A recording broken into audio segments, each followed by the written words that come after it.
ನಿಮ್ಮ bank manager ನಿಮಗೆ ತಿಂಡಿ ತಿನ್ನಿಸಿ ಕಾಫಿ ಕುಡಿಸಿ ಇನ್ಶೂರೆನ್ಸ್ ಮಾಡಿಸೋಕೆ ಹೇಳ್ತಾರಾ? ಅವರ ಆತಿಥ್ಯಕ್ಕೆ ಮನಸೋತು ಅವರು ಹೇಳಿದ ಇನ್ಶೂರೆನ್ಸ್ ಅನ್ನ ನೀವು ಮಾಡಿದ್ದೀರಾ? ಹಾಗಿದ್ರೆ ನೀವು ಕಟ್ಟುವ ಪ್ರೀಮಿಯಂ ನಿಮ್ಮ ಕುಟುಂಬವನ್ನ ಕಾಪಾಡುತ್ತಾ ಅಥವಾ ನಮ್ಮ ಉಳಿತಾಯವನ್ನೇ ನುಂಗ್ ಹಾಕತ್ತಾ ಅಂತ ಚೆಕ್ ಮಾಡಿ. ಈ ಪ್ರಶ್ನೆಯನ್ನ ಖ್ಯಾತ ಪತ್ರಕರ್ತ ಯೂಟ್ಯೂಬರ್ ಶುಭಾಂಕರ್ ಮಿಶ್ರಾ ತಮ್ಮ ಇತ್ತೀಚಿನ ವಿಡಿಯೋದಲ್ಲಿ ಚರ್ಚೆ ಮಾಡಿದ್ದಾರೆ. ಭಾರತದಲ್ಲಿ ಪ್ರತಿ ವರ್ಷ 7 ಕೋಟಿ ಜನ ಬಡತನ ರೇಖೆಗಿಂತ ಕೆಳಗೆ ಹೋಗೋಕೆ ಒಂದು ಸಣ್ಣ ವೈದ್ಯಕೀಯ ತುರ್ತು ಪರಿಸ್ಥಿತಿ ಸಾಕು. ಕುಟುಂಬದಲ್ಲಿ ಒಬ್ಬನಿಗೆ ಎದುರಾಗುವ ಗಂಭೀರ ಅನಾರೋಗ್ಯ ಇಡೀ ಕುಟುಂಬವನ್ನ ಮಧ್ಯಮ ವರ್ಗದಿಂದ ಬಡ ವರ್ಗಕ್ಕೆ ದೂಡಿ ಬಿಡಬಲ್ಲದು. ಆರೋಗ್ಯ ವಿಮೆ ಬಹಳ ದೊಡ್ಡ ವ್ಯವಹಾರ. ಬ್ಯಾಂಕ್ ಮ್ಯಾನೇಜರ್ಗಳು ತಮ್ಮ ಮೋಜಿನ ಪ್ರವಾಸದ ಟಾರ್ಗೆಟ್ಗಳನ್ನು ಪೂರೈಸೋಕೆ ಮತ್ತು ಏಜೆಂಟರು ತಮ್ಮ 20-30% ಕಮಿಷನ್ಗಾಗಿ ನಿಮ್ಮನ್ನ ಗುರಿಯಾಗಿಸಿಕೊಳ್ತಾರೆ. ನಾವು ನನಗೇನಾದ್ರೂ ಆದ್ರೆ ನನ್ನ ಸಂಸಾರ ಬೀದಿಗೆ ಬರಬಾರದು ಅನ್ನೋ ಭಾವನೆಯಲ್ಲಿರ್ತೀವಿ. ಆದ್ರೆ ವಾಸ್ತವದಲ್ಲಿ ನಾವು ತೆಗೆದುಕೊಳ್ಳುವ ಪಾಲಿಸಿಗಳು ನಮ್ಮ ಸಂಸಾರವನ್ನ ಬೀದಿಗೆ ತಳ್ಳುವ ದಾರಿಗಳಾಗಿರುತ್ತೆ. ಬನ್ನಿ, ವಿಮೆ ತೆಗೆದುಕೊಳ್ಳುವ ಮುನ್ನ ನೀವು ಗಮನಿಸಬೇಕಾದ ಸೂಕ್ಷ್ಮ ಅಂಶಗಳನ್ನ ಬಿಡಿಸಿ ನೋಡೋಣ. ಬಹುತೇಕ ಭಾರತೀಯ ಮಧ್ಯಮ ವರ್ಗದವರ ಮನೆಯ ಕಪಾಟಿನಲ್ಲಿ ಒಂದು ಹಳೆ ಫೈಲ್ ಇರುತ್ತೆ. ಅದರಲ್ಲಿ ಮಕ್ಕಳ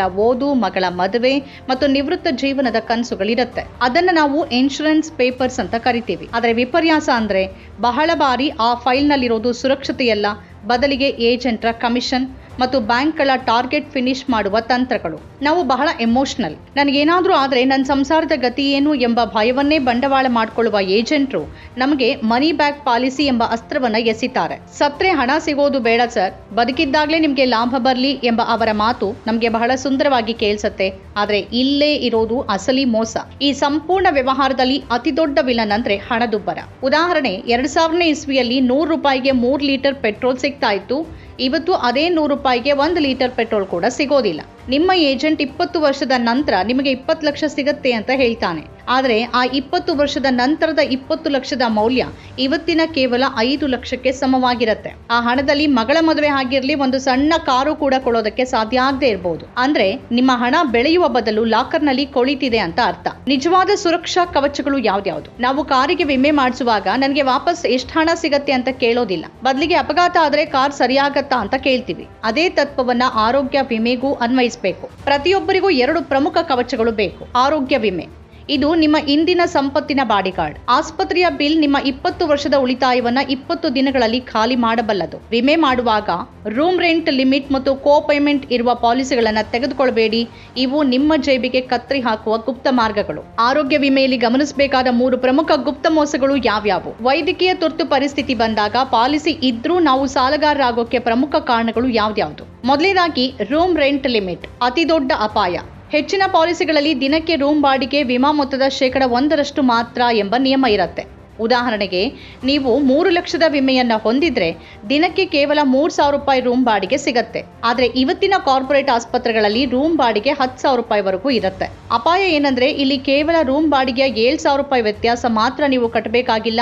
ವಿಮಾ ಕಂಪನಿಗಳು ಪ್ರಪೋರ್ಷನೇಟ್ ಡಿಡಕ್ಷನ್ ಎಂಬ ನಿಯಮವನ್ನ ಬಳಸಿ ರೂಮ್ ಬಾಡಿಗೆ ಹೆಚ್ಚಾದಷ್ಟು ಡಾಕ್ಟರ್ ಫೀಸ್, ಸರ್ಕಾರಿ ವೆಚ್ಚ ಮತ್ತು ಟೆಸ್ಟ್ ವೆಚ್ಚಗಳನ್ನು ಕತ್ತರಿಸುತ್ತೆ. ಅಂತಿಮವಾಗಿ 5 ಲಕ್ಷದ ಬಿಲ್ ನಲ್ಲಿ 3 ಲಕ್ಷ ನಿಮ್ಮ ಕೈಯಿಂದಾನೇ ಹೋಗುತ್ತೆ.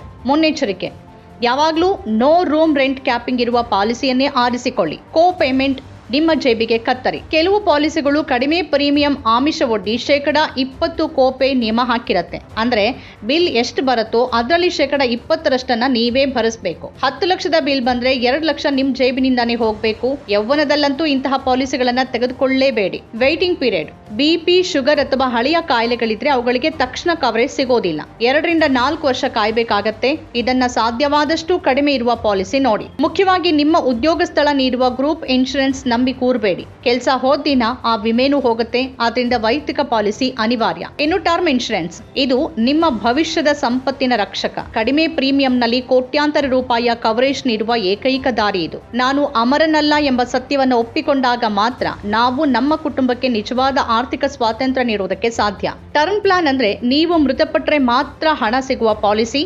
ಇಲ್ಲಿ ವಾಪಸ್ ಎಷ್ಟು ಸಿಗತ್ತೆ ಅಂತ ಕೇಳೋದು ಮೂರ್ಖತನ. ಇದು ನಿಮ್ಮ ಕುಟುಂಬದ ಹಣಕಾಸಿನ ಹೆಲ್ಮೆಟ್. ಟರ್ಮ್ ಪ್ಲಾನ್ ತೆಗೆದುಕೊಳ್ಳುವಾಗ ಈ 3 ತಪ್ಪು ಮಾಡಬೇಡಿ. ಸುಳ್ಳು ಮಾಹಿತಿ ನೀಡಬೇಡಿ. ಧೂಮಪಾನ, ಮದ್ಯಪಾನ ಅಥವಾ ಹಳೆಯ ಕಾಯಿಲೆಗಳನ್ನ ಮುಚ್ಚಿಡಬೇಡಿ.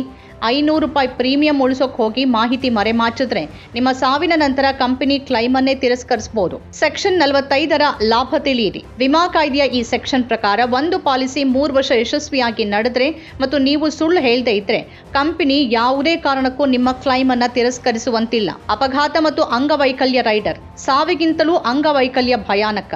ಆದಾಯ ನಿಲ್ಲತ್ತೆ, ಆದರೆ ಖರ್ಚು ಹೆಚ್ಚಾಗುತ್ತೆ. ಆದ್ರಿಂದ ನಿಮ್ಮ ಟರ್ಮ್ ಪ್ಲಾನ್ಗೆ ಈ ರೈಡರ್ ಅನ್ನ ತಪ್ಪದೇ ಸೇರಿಸಿ. ಇದು ಅಂಗವೈಕಲ್ಯ ಉಂಟಾದಾಗ ದೊಡ್ಡ ಮೊತ್ತದ ಹಣವನ್ನ ನೀಡುತ್ತೆ. ಶ್ರೀಮಂತರಾಗೋಕೆ ಇರುವ ಒಂದೇ ಮಂತ್ರ ಟರ್ಮ್ ಇನ್ಶೂರೆನ್ಸ್ ಕೊಳ್ಳಿ, ಉಳಿದ ಹಣವನ್ನ ಹೂಡಿಕೆ ಮಾಡಿ. ಉದಾಹರಣೆಗೆ ಸುರೇಶ್ ವರ್ಷಕ್ಕೆ 1 ಲಕ್ಷ ರೂಪಾಯಿಯನ್ನ ಸಾಂಪ್ರದಾಯಿಕ ಪಾಲಿಸಿಗೆ ಕಟ್ತಾ 20 ವರ್ಷದ ನಂತರ ಅವನಿಗೆ ಸಿಕ್ಕಿದ್ದು ಕೇವಲ 40 ಲಕ್ಷ. ರಮೇಶ್ 15,000 ರೂಪಾಯಿಗೆ 1 ಕೋಟಿ ಟರ್ಮ್ ಪ್ಲಾನ್ ತೆಗೆದುಕೊಂಡ. ಉಳಿದ 85,000 ರೂಪಾಯಿಯನ್ನ ಮ್ಯೂಚುವಲ್ ಫಂಡ್ ನಲ್ಲಿ ಹೂಡಿಕೆ ಮಾಡ್ದ. 20 ವರ್ಷದ ನಂತರ ಅವನ ಬಳಿ 2 ಕೋಟಿಗೂ ಹೆಚ್ಚು ಹಣ ಇತ್ತು. ಇಲ್ಲಿ ರಮೇಶ್ ಬುದ್ಧಿವಂತನಾಗಿ ಗೆದ್ರೆ ಸುರೇಶ್ ಏಜೆಂಟ್ ಮಾತು ಕೇಳಿ ಸೋತ. ಯಾವುದೇ ಕಂಪನಿಯಿಂದ ಪಾಲಿಸಿ ಕೊಳ್ಳುವ ಮುನ್ನ ಅದರ CSR 98% ಹೆಚ್ಚಿದೆಯಾ ಅಂತ ಪರಿಶೀಲಿಸಿ. ಅಂದ್ರೆ 100 ಕ್ಲೈಮ್ಗಳಲ್ಲಿ 98 ಕ್ಲೈಮ್ಗಳನ್ನ ಆ ಕಂಪನಿ ಪೂರೈಸಿರಬೇಕು. ಏಜೆಂಟ್ರ ಮೂಲಕ ಕೊಳ್ಳುವ ಬದಲು ಆನ್ಲೈನ್ ನಲ್ಲಿ ಕೊಳ್ಳೋದ್ರಿಂದ 15% ಕಮಿಷನ್ ಅನ್ನು ಉಳಿಸಬಹುದು. ನಿಮ್ಮ ಬಳಿ 5 ಕೋಟಿ ರೂಪಾಯಿಯ ವಿಮೆ ಇದ್ದರೂ ಆ ವಿಷಯ ನಿಮ್ಮ ಹೆಂಡತಿ ಅಥವಾ ಮಕ್ಕಳಿಗೆ ತಿಳಿದೇ ಇದ್ರೆ ಆ ಕಾಗದ ಕೇವಲ ಕಸಕ್ಕೆ ಸಮಾನ. ಒಂದು ಕೆಂಪು ಡೈರಿ ಮಾಡಿ ಅದರಲ್ಲಿ policy number, login ID, password, agent number ಮತ್ತು ನಾಮಿನಿ ಹೆಸರನ್ನ ಸ್ಪಷ್ಟವಾಗಿ ಬರೀರಿ. ಪ್ರತಿ ವರ್ಷ ಒಮ್ಮೆ ಕುಟುಂಬದ ಸದಸ್ಯರೊಂದಿಗೆ ಕುಳಿತು ಇದರ ಬಗ್ಗೆ ಚರ್ಚಿಸಿ. ವಿಮೆಯನ್ನ ವೆಚ್ಚ ಅಂತ ಭಾವಿಸಿ, ಆದಾಯ ಅಂತಲ್ಲ. ಇಂದು ನೀವು ತೆಗೆದುಕೊಳ್ಳುವ ಸಣ್ಣ ನಿರ್ಧಾರ ನಾಳೆ ನಿಮ್ಮ ಅನುಪಸ್ಥಿತಿಯಲ್ಲಿ ನಿಮ್ಮ ಕುಟುಂಬಕ್ಕೆ ದೊಡ್ಡ ಬಲವಾಗಿ ನಿಲ್ಲುತ್ತೆ. ಬ್ಯಾಂಕ್ ಮ್ಯಾನೇಜರ್ ನೀಡುವ ತಿಂಡಿಗಿಂತ ನಿಮ್ಮ ಕುಟುಂಬದ ಭವಿಷ್ಯದ ಸುರಕ್ಷತೆ ಮುಖ್ಯ ಅನ್ನೋದನ್ನ ಮರಿಬೇಡಿ. ವಿಮೆ ಅನ್ನೋದು ತೆರಿಗೆ ಉಳಿಸುವ ದಾರಿಯಲ್ಲ, ಅದೊಂದು ಮಹಾ ಜವಾಬ್ದಾರಿ. ಹೆಲ್ಮೆಟ್ ಧರಿಸೋದು ದಂಡದಿಂದ ಬಚಾವಾಗೋಕಲ್ಲ, ನಮ್ಮ ತಲೆ ಹಾಗೂ ಪ್ರಾಣ ಉಳಿಸ್ಕೊಳ್ಳೋಕೆ. ನಿಮ್ಮ ಪಾಲಿಸಿಯ ವಿವರಗಳನ್ನ ಒಂದು ಕೆಂಪು ಡೈರಿಯಲ್ಲಿ ಬರೆದಿಡಿ ಮತ್ತು ನಿಮ್ಮ ಕುಟುಂಬಕ್ಕೆ ಅದರ ಬಗ್ಗೆ ತಿಳಿಸಿ. ಇಲ್ಲದೇ ಇದ್ರೆ ನಿಮ್ಮ ಕೋಟಿ ರೂಪಾಯಿಯ ಪಾಲಿಸಿ ಕೇವಲ ರದ್ದಿ ಕಾಗದವಾಗುತ್ತೆ. ಕೊನೆ ಮಾತು, ಆ ತಿಂಡಿ ತಿನ್ನಿಸುವ ಏಜೆಂಟ್ರು ನಿಮ್ಮ ಕುಟುಂಬವನ್ನ ಸಾಕೋಕ್ ಬರೋದಿಲ್ಲ. ಕಷ್ಟ ಬಂದಾಗ ನಿಮ್ಮ ಸರಿಯಾದ ನಿರ್ಧಾರ ಮಾತ್ರ ನಿಮ್ಮ ಬೆನ್ನಿಗೆ ನಿಲ್ಲತ್ತೆ. ಬುದ್ಧಿವಂತಿಕೆಯಿಂದ ಹೂಡಿಕೆ ಮಾಡಿ, ಭಾವನಾತ್ಮಕ ಮೋಸಕ್ಕೆ ಬಲಿಯಾಗಬೇಡಿ. ನಮ್ಮ ಕಾರ್ಯಕ್ರಮಗಳನ್ನ ನೀವು ನೋಡ್ತಾ ಇದ್ರೆ ನಮ್ಮ ಚಾನೆಲ್ ಅನ್ನ ಸಬ್ಸ್ಕ್ರೈಬ್ ಮಾಡಿ, ಪಕ್ಕದ ಬೆಲ್ ಐಕಾನ್ ಒತ್ತಿ ನಮ್ಮನ್ನ ಬೆಂಬಲಿಸಿ.